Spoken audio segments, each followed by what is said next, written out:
convince the governments of Australia, because Australia is a member of the ICC, to look into the case of President Duterte and the injustice that he is receiving,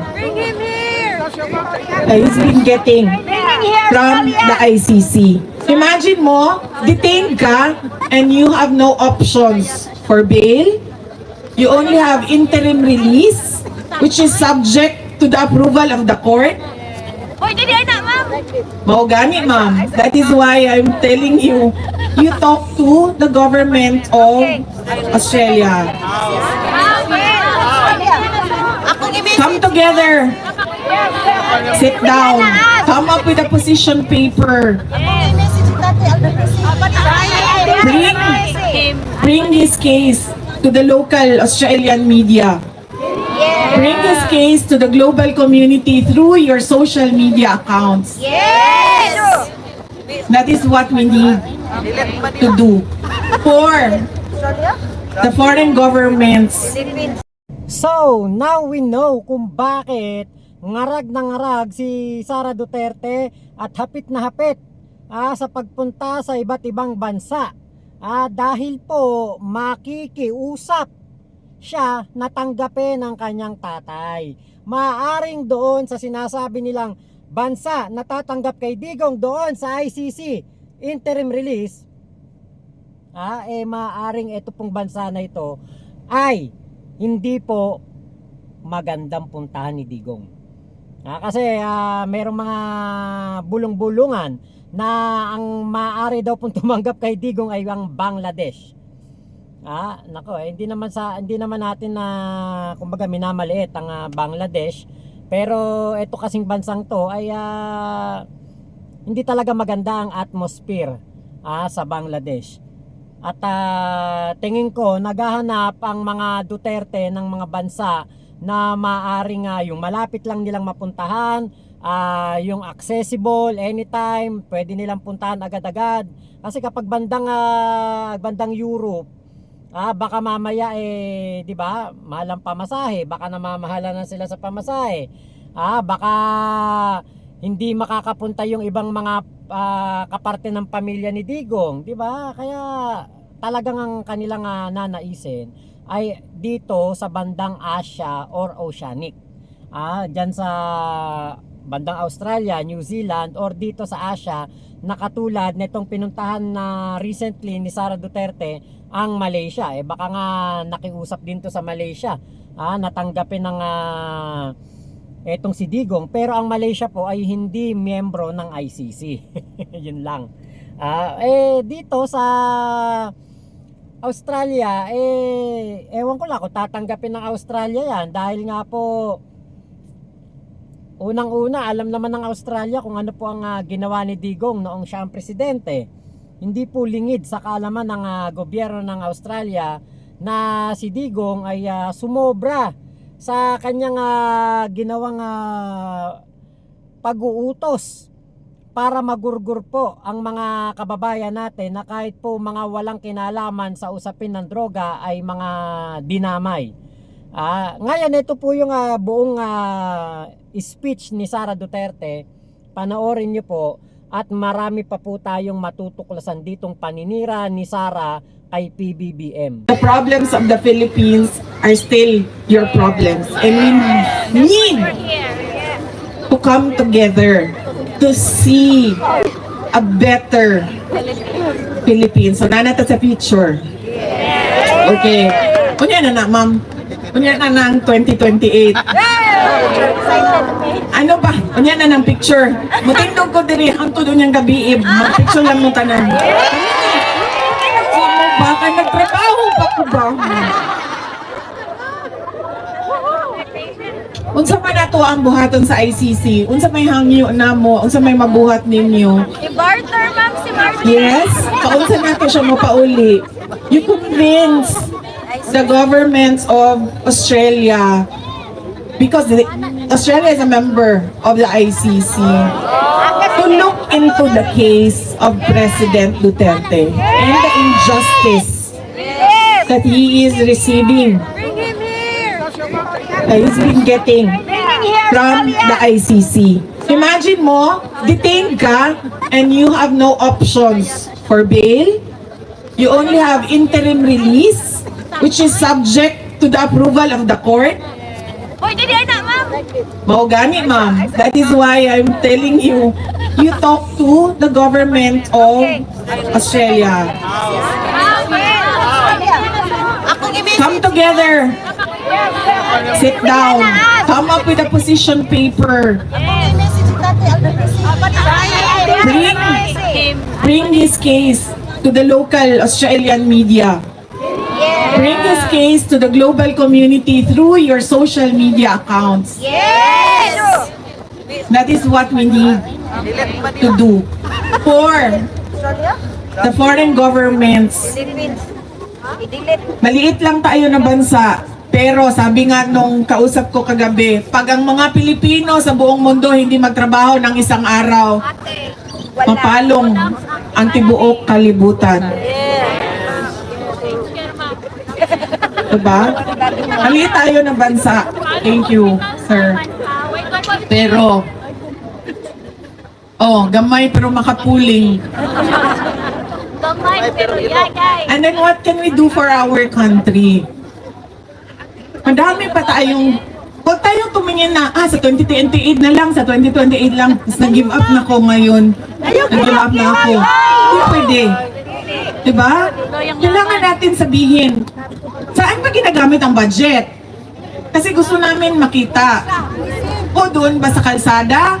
Bakit lubak-lubak? Pangit ng pagkasemento ng kalsada. There must be something wrong. Sementado ang kalsada pero makuhaan ang buntis. Takloban.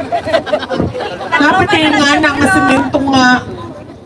Isemento na, asfalto na, pero bako-bako gihapon.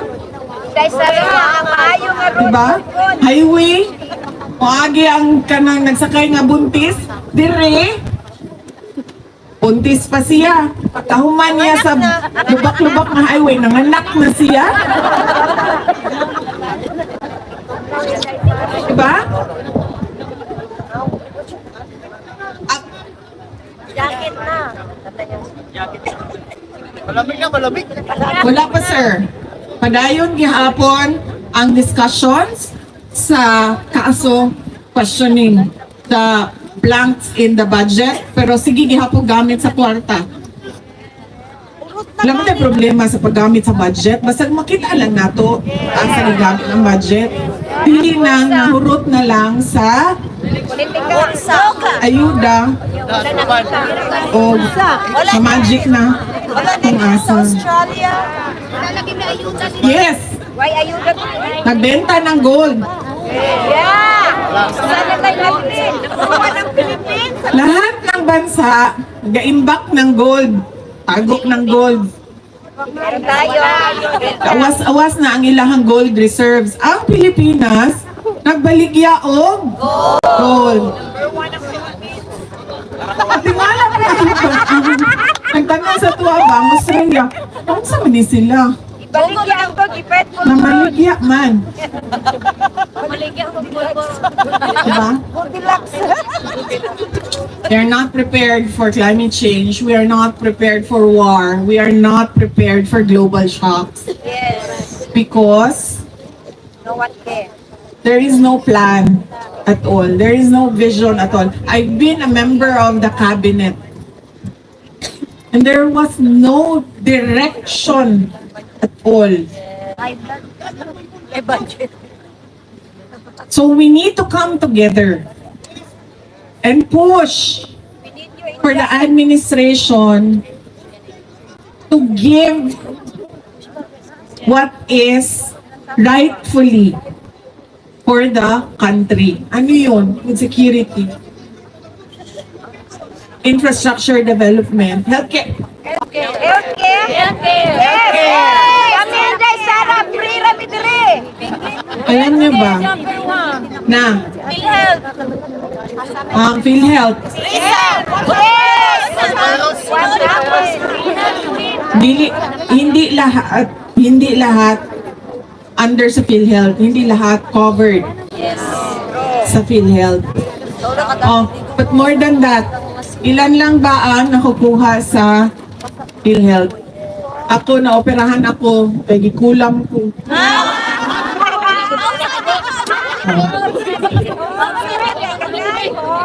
Ha, ma'am? Oh, naoperahan ko din, ma'am, kaya gikulam ko. Hindi, may minuang.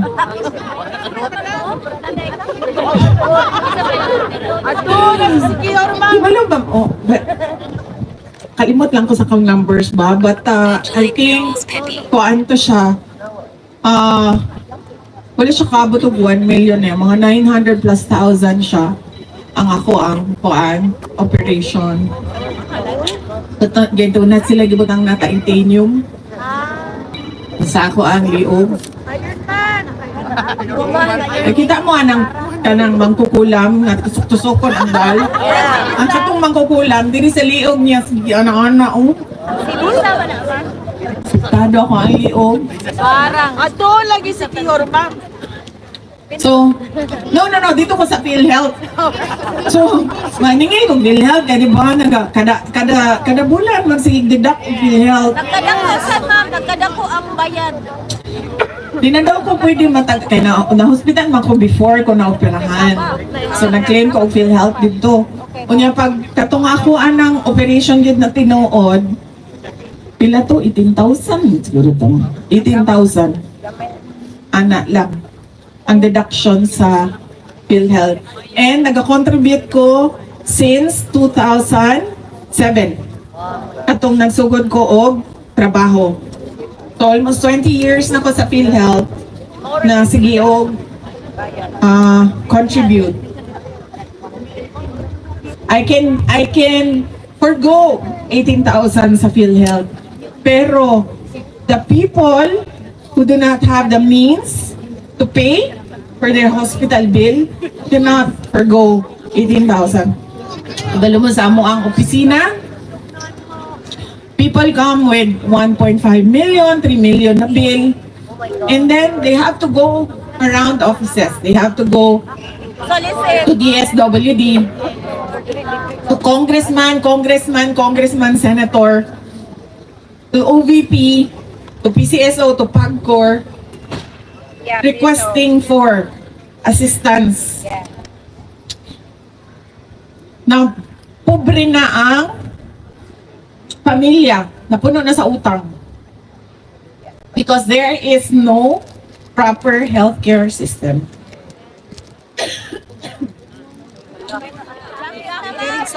Yan. Your jacket! Dili ma'am, tungod niya siya sa ako ang Tugnaw! Put on your jacket! ang kanang GERD na acid gani. Pagkarat siya sa ako ang kutunlan. Give water! Ibalo ba mo? Pag matulog ko, adlawon, ingon ko sa akong mama, ginakulam na pud ko ni Lisa mo.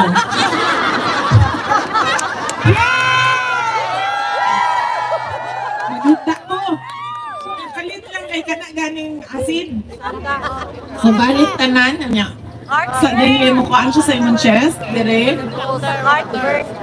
Oh, heartburn ba tawag na ingon nila GERD daw, acid reflux. Acid reflux! Tapos sa anak ko sa ako ang kauban. Kabalo mo, ang problema din ako no, kaya ang ako ang acid reflux. So saka hinungdan ani no, kana itong akong kauban kusog magugamukaon. Pag kusog kamukaon, mag-overwork ang emuhang tiyan to digest. So daghan ang acid. So dapat daw dili ka mukaon ng daghan bago ka matulog. Manayahan ingon. Pero ang nadunggan lang nako ma'am, kusog daw ko mukaon. Yes, we have to come together to serve our country, to work for our country, to make plans for our country, and to make sure that we have a country to give, to live with our children. And we all know what we want to see in our country. And we must make sure that the government does the work and performs accordingly for a better, brighter, and more prosperous Philippines. Patuloy natin mahalin ang Pilipinas. Mga kababayan, ang lahat ng ginagawa natin ay para sa Diyos, sa bayan, at sa bawat pamilyang Pilipino. Shukran.